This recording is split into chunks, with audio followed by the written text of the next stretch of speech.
গুরু মহারাজ, মহিলার মধ্যে কি কি সদ্গুণাবলী থাকা উচিত ভালো স্ত্রী হওয়ার জন্য, ভালো সহধর্মিণী হতে গেলে? She's the chaste, she's the devotee of the Lord. তার সতী হওয়া উচিত, ভগবানের ভক্ত হওয়া উচিত, And she's supposed to somehow or another satisfy her husband. এবং তার কোনো না কোনো ভাবে তার স্বামীর সন্তুষ্টি বিধান করা উচিত। Her husband is a devotee. যদি তার স্বামী ভক্ত হয়, Easy, she can satisfy him with devotional service.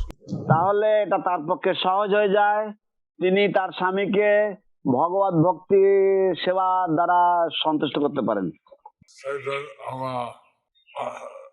স্বামী স্ত্রী উভয় ভক্ত হয়, এটা আশা করি। এই জন্য